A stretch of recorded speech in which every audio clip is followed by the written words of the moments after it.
Today on Podcast Perspectives, we're joined by Leah Reis-Dennis, head of podcasts at Audacy. What's one myth about podcast business development? We need a show in X category by next week. It's not going to happen.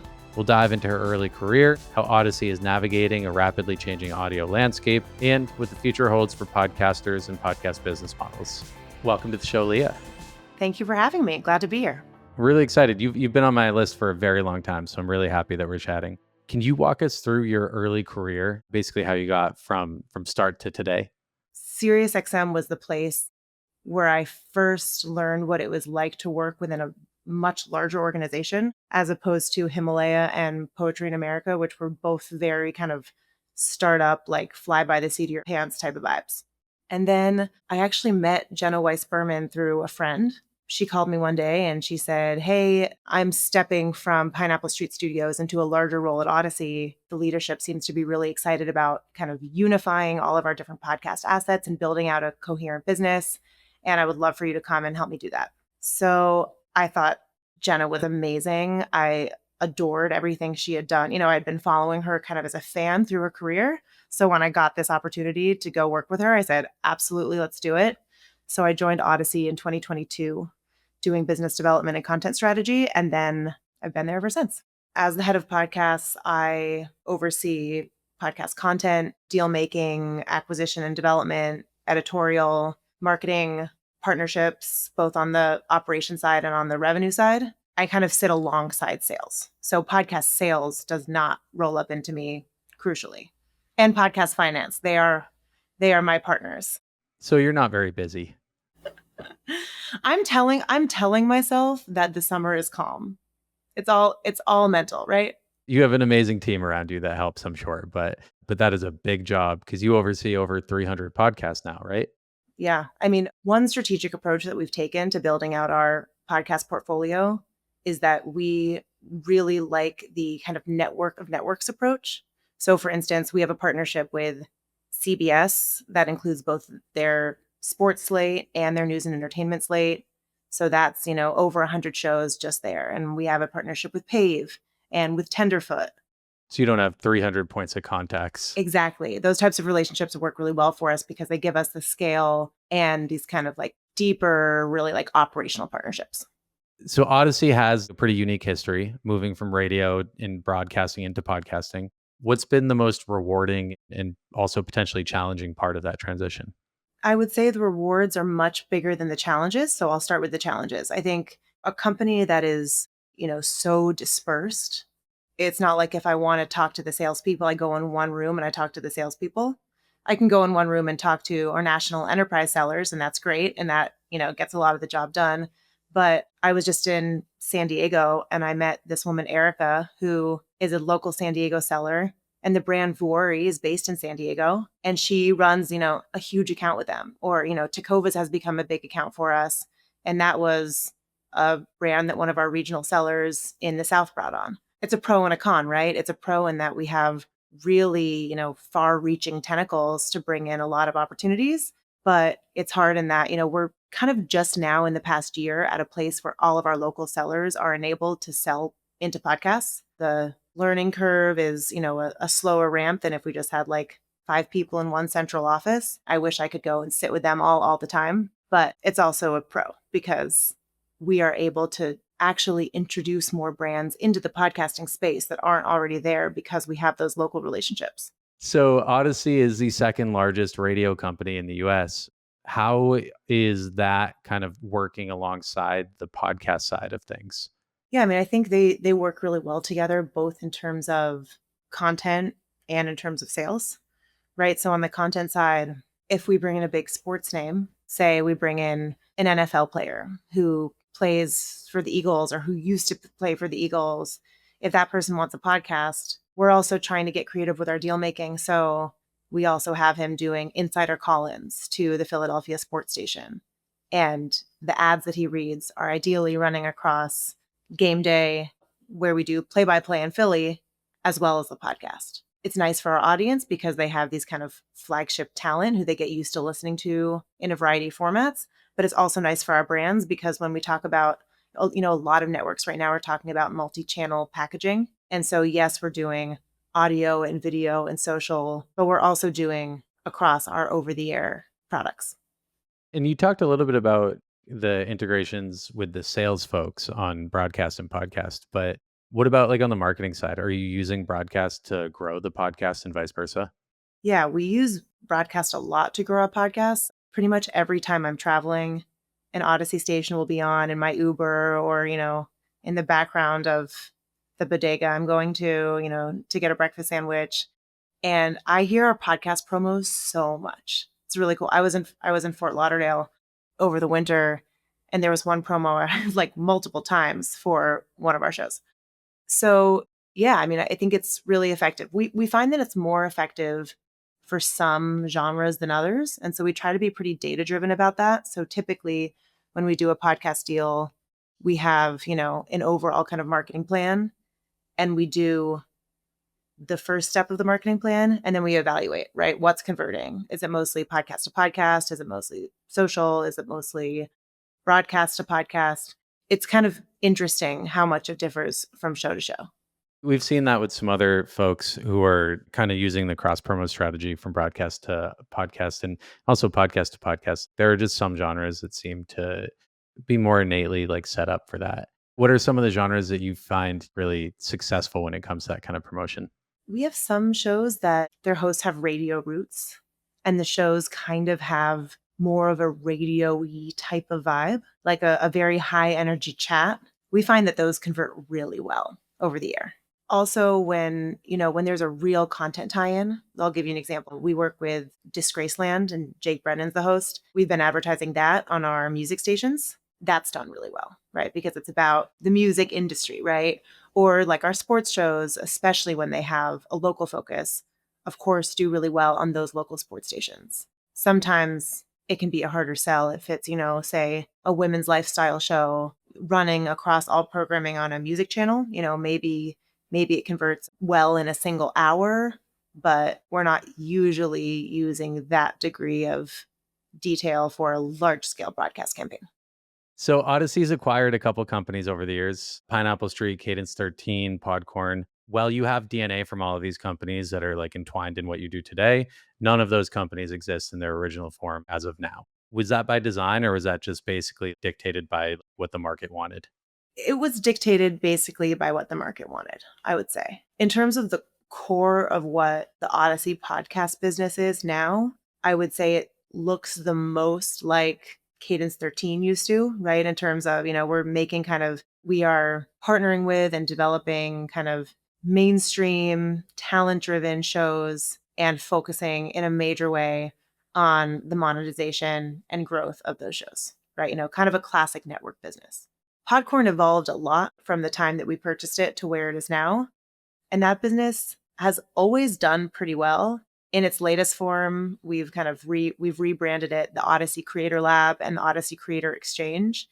And it's Audacy's solution for an independent creator who is looking for distribution and monetization and isn't big enough to do a deal with the Audacy Podcast Network, kind of our premium network, but they still want to be part of our ecosystem and access our ad demand.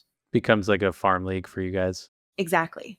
And so that business does great and it's always done great, but Podcorn was a confusing name, right? And the Audacy Creator Lab kind of makes a little more sense. Pineapple Street, the shutting down of Pineapple Street is more recent news, of course. And that was kind of I think, a sad development for a lot of people, given how large Pineapple Street really loomed as a brand, right, for so long, and the quality of the projects they created, which were so high. I don't think anyone would argue that Pineapple Street was the best, if not one of the best, kind of prestige production houses. And so that was a long and hard process and set of decisions.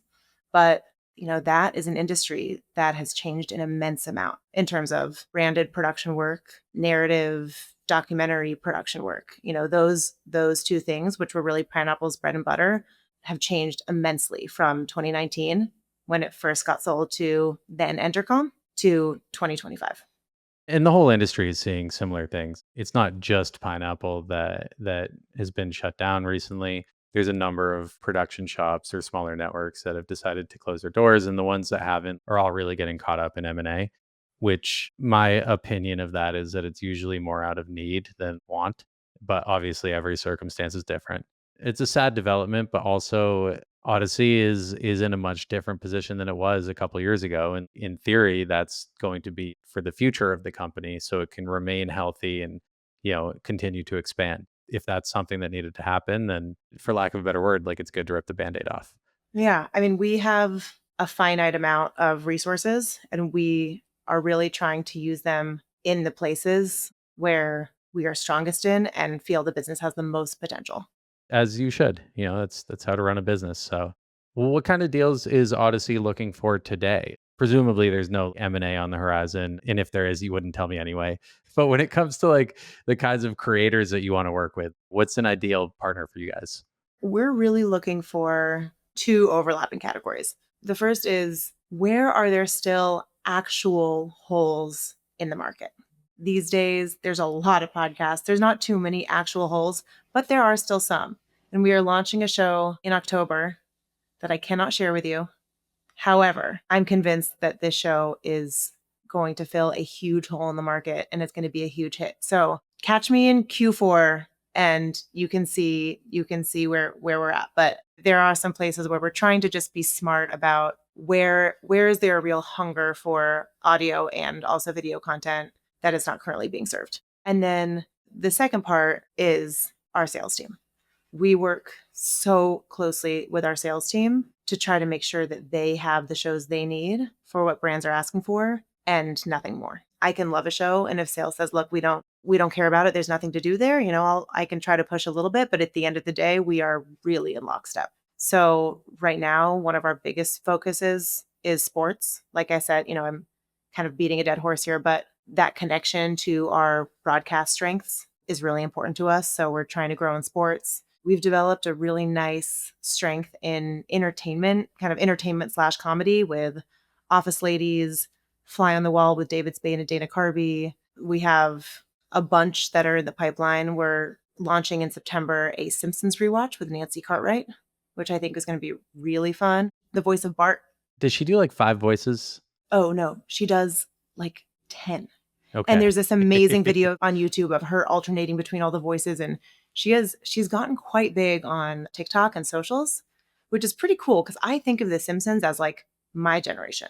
Yeah. They're really popular with like the Gen Z and younger kids on TikTok, which is pretty cool. And Nancy Cartwright, fun fact, her niece is Sabrina Carpenter, the pop star. No way. So there's that connection too.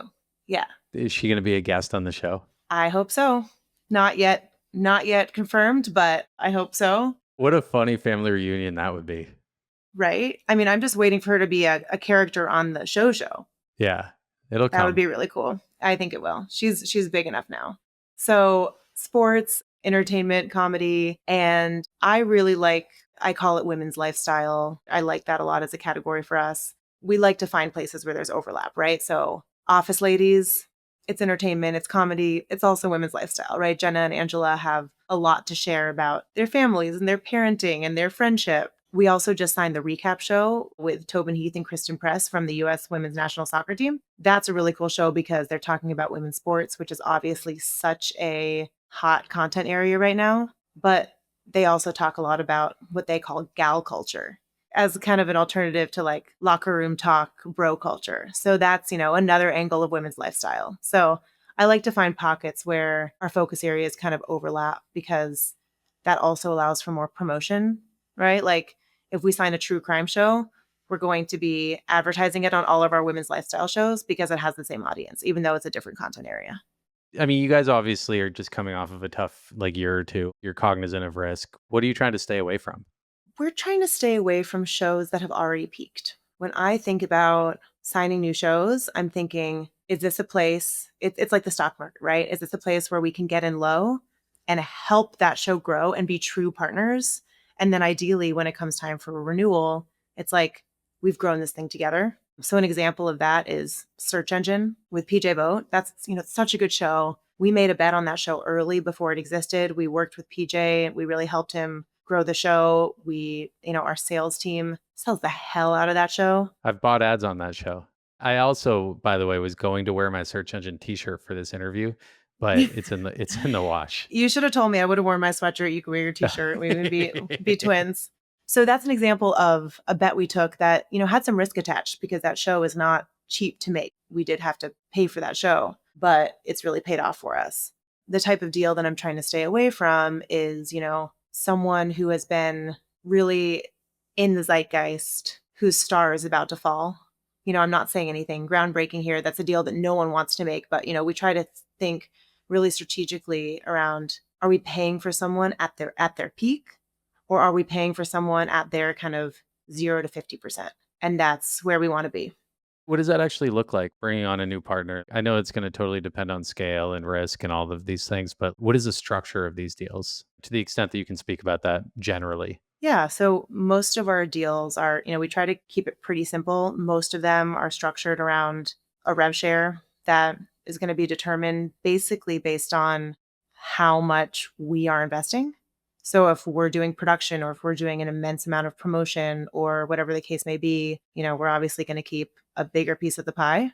And then some of our shows have a guarantee attached. Again, we think of minimum guarantees as exactly that. They are minimums. The vast majority of shows on our slate out earn the minimum guarantee by, say, month 10 of the term, if not sooner. So we are really trying to, yes, make sure that partners know that we're putting our money where our mouth is, but also the true upside for both parties is on the back end, versus kind of the way the industry operated in 2021, where everyone was like, all right, what's the most we can possibly make? That's what the MG is going to be. We're not in that anymore. Nice if you can get it, but not sustainable long term. Yeah. Yeah. You mentioned promotion earlier. We do have kind of an amazing promotional engine with all of our over the air inventory as well as our podcast inventory. And since I joined Audacy in 2022, that's actually something I learned from Wondery. It used to be not as common that networks would ask for inventory from partners as well as providing true marketing support. And that's something that Wondery started doing really early and often, is they asked for mid-roll inventory, feed drop inventory. And so we started doing that from day one when I joined Audacy. And that has just resulted in a huge amount of promotional power that has been really valuable to our partners. So all of our shows give us, it's a give and it's a get. It's really impressive to see what you guys are doing. You can kind of see the effects of this with some of your partners like PAVE Studios and some other folks. And one of my goals one day is to work with you guys so that I can tap into that network. So I think, it's been interesting to kind of watch Odyssey over the last few years, because I do feel like you guys are really good at actually running solid businesses for individual shows, networks, and for you as a company. So it's been kind of cool to see. And I guess I'm curious, it shouldn't be the case, but it seems like that's something that's really difficult for a lot of shops to figure out these days. Why is that? We have an incredible team across partnerships, across operations, across revenue partnerships, marketing, finance.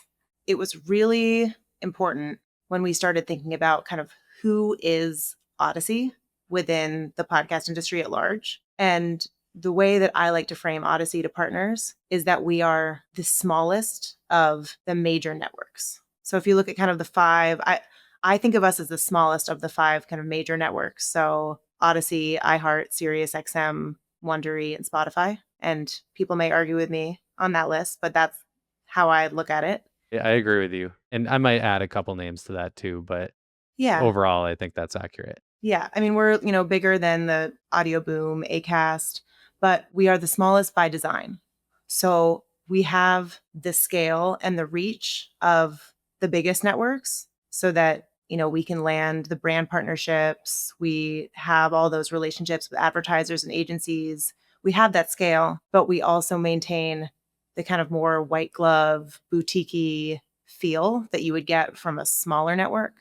And that's really important to us. Our partnerships team, we basically built from the ground up thinking, what should a partnerships team look like? And our answer is nothing should ever come as a surprise to a partner. We should have 100% transparency, huge expectations around communication. So all of our partners get from us every month, a beautiful deck that shows here are your top advertisers. Here's how you're pacing against our deal. If there's a download benchmark, maybe you're at 80% of the download expectation and you're at 90% of the revenue expectation. Your contract says you need to vet ads within 2 days and your average turnaround time right now is 1 day. Great job. Every single piece of the contract is outlined in this deck every month, and you can see how you're pacing against all the expectations, right? There should never be a time where you get to month 10 of the deal and you're talking about renewal and the partner says, oh, damn, I've been underperforming. Why didn't we talk about this in month 4 so we could have tried to work on it, right? And it sounds obvious, but that's not something that happens at most networks. Partners and agents especially really appreciate it because it makes, for the agents, it makes their job a lot easier because they don't have to be the bearers of bad news. We are all 100% read in on everything that's happening within a given relationship at any given moment. That, I think, it's a little bit of a roundabout way of answering your question, but that has allowed us to make really good deals because we will often win business under market. It's not uncommon that we aren't the most competitive on MG. We aren't the most competitive on rev share, but people like to work with us and they know that we're going to be good partners, honest partners, communicative partners, and that goes a long way. I've heard nothing but good things on that front. And what you just kind of ran through is a problem that I've seen many networks try to solve. It's very time consuming and requires everybody to be firing on all cylinders, which is one of the big reasons why more people don't do it. Power to you guys for being able to achieve that. I mean, longtime listeners of the show will know I interviewed Jenna a couple of years ago, and it's always refreshing to chat with the folks at Audacy because of your outlook on the industry and how you treat your partners, which is not the norm at many shops. So, final question is, what do you see coming for Audacy 3 years out if we have another conversation? What are we going to be talking about? Jeff, that question scares me because I think so much could change in the industry in 3 years, right? I think a lot of it is going to be around how networks are being reactive to tech platforms and their evolutions. I think we have not seen the end of Spotify's kind of strategic moves around how they want their listeners to consume podcasts. And so we're trying to be as proactive about that as possible, but there's only, so much we can do. Spotify, Apple, YouTube, they have a lot of power in this industry. And so I think where we sit in 3 years is going to largely depend on how nicely they decide they want to play with others. I know you have an argument on if Spotify does away with the RSS. So I don't know if you want to talk about that today. We are a big client of Spotify's because we host many of our shows right now on Megaphone.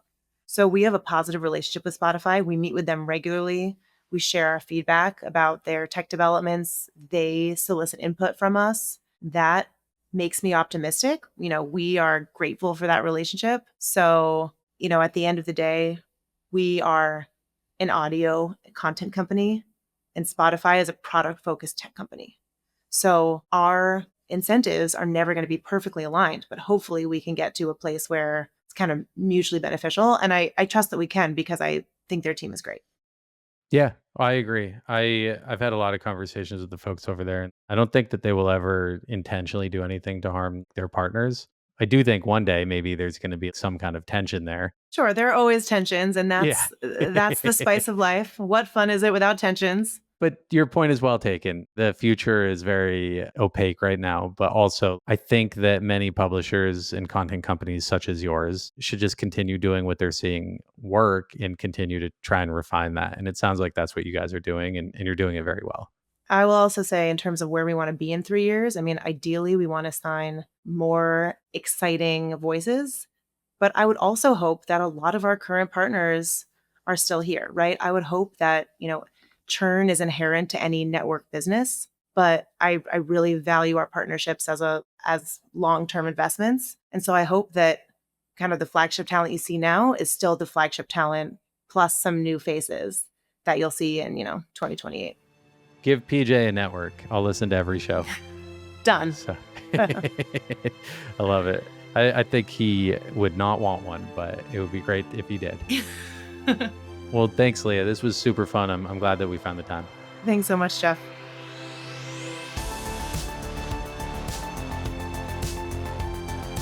Thank you so much to Leah Reis-Dennis for joining us on the show this week. You can find her at Audacy or on LinkedIn. For more podcast-related news, info, and takes, you can follow me on LinkedIn at Jeff Umbro. Podcast Perspectives is a production of the Podglomerate. If you're looking for help producing, marketing, or monetizing your podcast, you can find us at podglomerate.com, shoot us an email at listen@thepodglomerate.com, or follow us on all socials at PodglomeratepOds. This episode was produced by Chris Boniello and myself, Jeff Umbro. This episode was edited and mixed by Jose Roman. And thank you to our marketing team, Joni Deutsch, Madison Richards, Morgan Swift, and a special thank you to Dan Christo. Thank you all for listening, and I'll catch you all in a few weeks.